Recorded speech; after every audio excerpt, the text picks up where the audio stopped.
Welcome to Web Accessibility, a presentation on how and why to make your website accessible to both disabled and non-disabled users.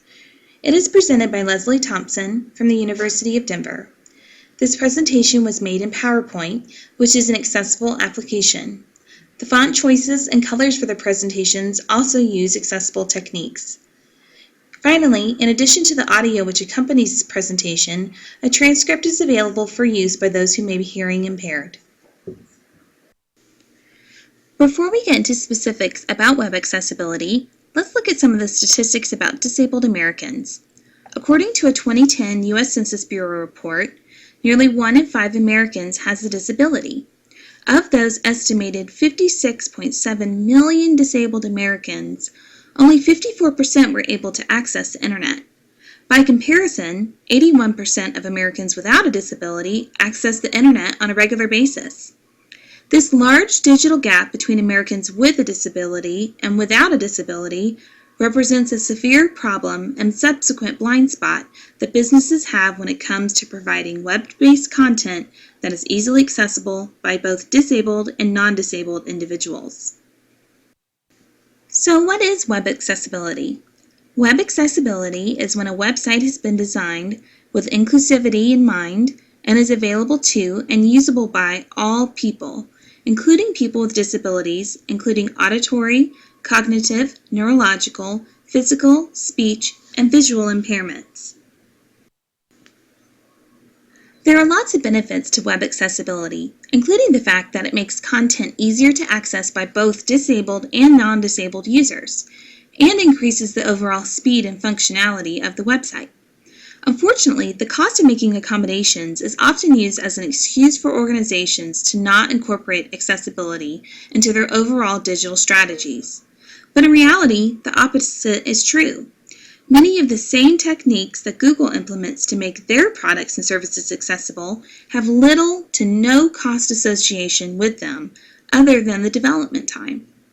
In addition, organizations that make providing inclusive web accessible content a priority often see a positive effect in their bottom line.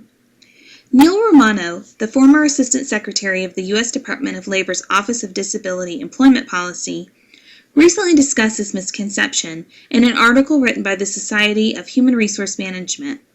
According to Romano, 92% of Americans favor organizations that make accessibility a priority, and 87% are more likely to spend their discretionary spending dollars with those organizations.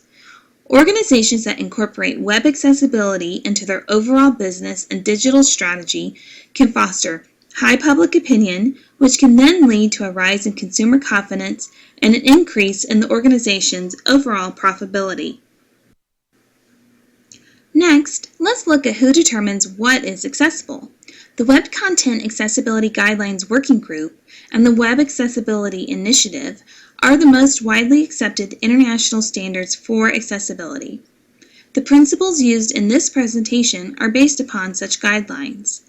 To learn more about the Web Content Accessibility Group or the Web Accessibility Initiative, visit their websites at www.w3.org.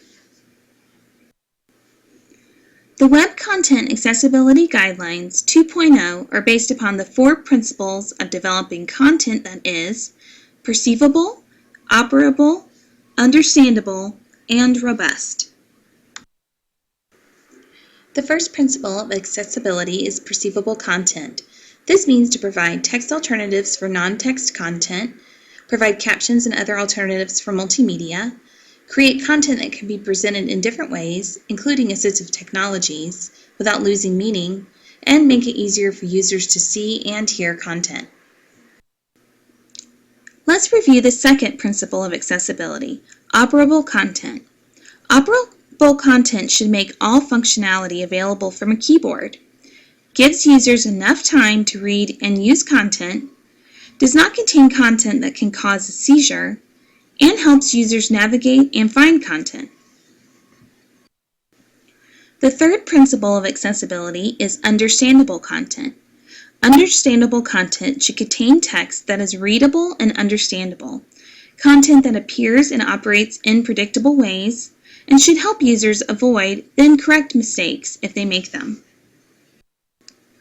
The fourth and final principle of accessibility is robust content.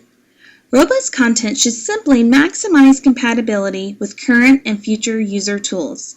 Think ahead and think smarter. In closing, some of you might still be asking, why should you even bother to do all of this? Well, consider this thought. Making web content accessible is simple to do and has little to no cost. It makes web content easier to access for everyone, not just disabled people. It fosters high public opinion, rise in consumer confidence, and an increase in the organization's overall profitability. And bottom line, web accessibility just makes sense. William Shakespeare once wrote that public opinion is the mistress of success. It is in this author's opinion that not only is web accessibility worth the efforts, but it can also serve as an indicator for the organization's future success. It is more than a moral decision or even a potentially legal decision for an organization to make. It's a smart business decision. Both disabled and non-disabled Americans will invest their consumer dollars into organizations that make accessibility a priority, thus creating a win-win environment for everyone. If you would like to learn more about web accessibility, I encourage you to visit these two websites. Google, the world's leading provider of internet-related services and products, has made accessibility a priority since its beginnings in 1996.